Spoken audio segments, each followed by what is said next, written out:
నేను పిలవగానే వచ్చిన మన పత్రికా విలేకరులందరికీ కూడా, మీడియా మిత్రులందరికీ కూడా, ఎలక్ట్రానిక్ మీడియా అలాగే ప్రింట్ మీడియా అందరికీ కూడా నా ధన్యవాదాలు తెలియజేస్తున్నాను. ఈ రోజున నేను ఎందుకు మిమ్మల్ని అందరినీ కూడా పిలిచానంటే, ఒకటి, ఈ సుదీర్ఘ కాలంగా 2007 నుంచి సుదీర్ఘ కాలంగా కాంగ్రెస్ పార్టీలతో కొనసాగాను. అలాగే కాంగ్రెస్ పార్టీలో అనేక పదవులు కూడా అనుభవించాను. అధికారంలో ఉన్నప్పుడు కూడా కాంగ్రెస్ పార్టీ విద్యార్థి విభాగం ఉమ్మడి పశ్చిమ గోదావరి జిల్లా అధ్యక్షునిగా 2 పర్యాలు నేను నా కర్తవ్యాన్ని నిర్వహించాను. అలాగే యువజన కాంగ్రెస్ అధ్యక్షునిగా కూడా కొనసాగాను.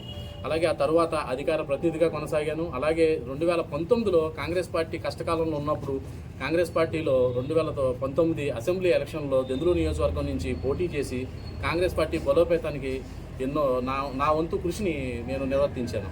అలాగే కాంగ్రెస్ పార్టీలో ఆ రోజు నుంచి ఈ రోజు వరకు కూడా శక్తి వంచన లేకుండా నేను కాంగ్రెస్ పార్టీ కోసం కష్టపడ్డాను. కాంగ్రెస్ పార్టీ అంటే ఒక అపూర్వమైన నమ్మకంతో ఈ రోజు వరకు కూడా నేను కాంగ్రెస్ పార్టీలో కొనసాగడం జరిగింది. అది ఎందుకనంటే ఆ రోజున కాంగ్రెస్ పార్టీ అధికారంలో ఉన్నప్పుడు కాంగ్రెస్ విద్యార్థి విభాగం ఒక స్టూడెంట్గా ఉండి విద్యార్థి విభాగంలో జాయిన్ అయ్యి కాంగ్రెస్ పార్టీలో కొనసాగి కాంగ్రెస్ పార్టీ విద్యార్థి విభాగాన్ని ముందుకు తీసుకెళ్ళడం జరిగింది.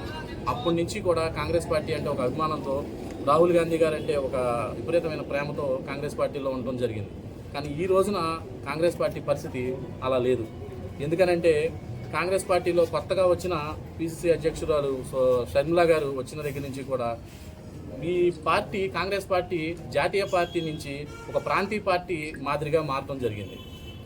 ఆవిడ పదే పద్దాక ప్రెస్ మీట్లో ఆవిడ మాట్లాడే మాట ఏంటంటే, జగన్మోహన్ రెడ్డి గారు సీఎం అయిన తర్వాత ప్యాలెస్లోనే ఉంటారు, ప్యాలెస్లో ఎవరికి అపాయింట్మెంట్స్ ఎవరిని కలవరు అని చెప్పి ఆవిడ విమర్శించడం జరిగింది. కానీ ఈ రోజున కాంగ్రెస్ పార్టీ అధ్యక్షురాలుగా ఆవిడ కొనసాగుతూ కాంగ్రెస్ పార్టీ పిసిసి ఆఫీస్లోకి ఆవిడ వచ్చిన వెంటనే గేట్లన్నీ క్లోజ్ చేసి మొత్తం కూడా తలుపులను క్లోజ్ చేసి ఆవిడ ఆ లోన కూర్చుని ఏసీ గదిలో కూర్చుని ఆవిడ నీ దగ్గరికి ఎవరో కొంతమంది ఒక బిజినెస్ మ్యాగ్నెట్స్ కొంతమంది ఒక నలుగురు పార్టీని రన్ చేస్తున్నట్టుగా వారితోటే పర్సనల్ డిస్కషన్స్, పార్టీలో అప్పటి వరకు సుదీర్ఘంగా పనిచేసిన వర్కింగ్ ప్రెసిడెంట్స్ కానీ అలాగే నియోజకవర్గ ఇన్ఛార్జీలకు కానీ అలాగే ఎటువంటి పార్టీలో ఉన్న పదవులు చేసి ఎటువంటి కొనసాగే ఎటువంటి ఒక లీడర్కి కూడా అపాయింట్మెంట్స్ అనేది కరువైంది. అలాగే మాట్లాడటం కూడా కరువైంది. ఆవిడ షెడ్యూల్ రిలీజ్ అవుతుంది. ఆవిడ షెడ్యూల్ రిలీజ్ రోజున ఆ షెడ్యూల్ వరకు ఆ ప్రోగ్రామ్ అయిపోతుంది. ఆవిడ ప్యాకప్ అయిపోయినట్టు, అంటే ఒక సినిమా షూటింగ్ లాగా ఒక ప్రాంతీయ పార్టీ ఆ రోజు డిజైన్ చేసినట్టు ఎవరో నడుపుతున్నట్టు కాంగ్రెస్ పార్టీ నడుస్తుంది. కానీ కాంగ్రెస్ పార్టీ సిద్ధాంతాన్ని కానీ పూర్వం నుంచి ఉన్న కాంగ్రెస్ పార్టీ ఏ విధానం కూడా కొనసాగట్లేదు.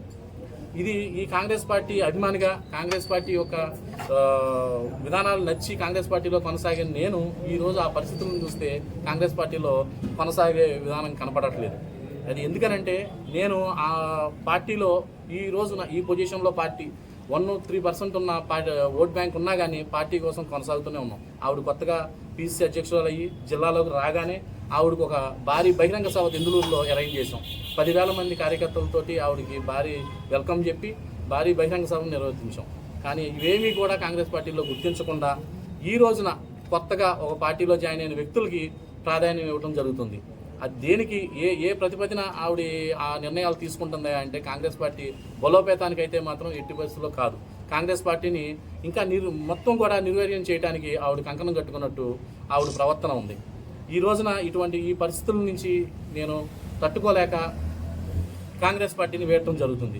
ఈ రోజున నా కాంగ్రెస్ పార్టీ యొక్క ప్రాథమిక సభ్యత్వానికి అలాగే కాంగ్రెస్ పార్టీ అధికార ప్రతినిధి ఉన్నదానికి మొత్తం అన్నిటి కూడా నేను రాజీనామా చేసి నా లేఖని ఆల్రెడీ ఖర్గే గారికి, ఆల్ ఇండియా ప్రెసిడెంట్ ఖర్గే గారికి, అలాగే పిసిసి ప్రెసిడెంట్ షర్మిలా గారికి పంపించడం జరిగింది. అలాగే జిల్లా ప్రెసిడెంట్ రాజనాథ్ రామ్మోహన్ రావు గారికి కూడా తెలియజేయడం జరిగింది. మీ అందరితో నేను ఒక విషయం చెప్పదలుచుకుంటున్నా. ఏంటంటే అది ప్రాంతీయ పార్టీ విధానాలతో పాటు నేషనల్ పార్టీ ఎప్పుడూ కూడా కంబైండ్ అయి ఉంటుంది. కానీ ఇక్కడ ఈ పార్టీలో విధానం వినూత్నంగా ఉంది. ఎలా అంటే వినూత్నంగా ఉందంటే పార్టీ ఏ షెడ్యూల్ పార్టీ యొక్క ఎటువంటి కార్యక్రమం కానీ ముందుగా తెలియపరిచే విధానం కానీ ఏమీ లేదు. ఆవిడ సొంత నిర్ణయాలు, కుటుంబ తగాదాలు, ఒక రకంగా మాట్లాడాలంటే ఆవిడ కుటుంబ తగాదాలను తీసుకొచ్చి కాంగ్రెస్ పార్టీకి పులిమి కాంగ్రెస్ పార్టీని వాడుకుంటున్న పరిస్థితి ఈరోజు చూస్తున్నాం. కాబట్టి ఈ రోజున నేను కాంగ్రెస్ పార్టీ సభ్యత్వానికి రాజీనామా చేస్తున్నాను. మీ అందరూ మోహంగా తెలియజేస్తున్నాను.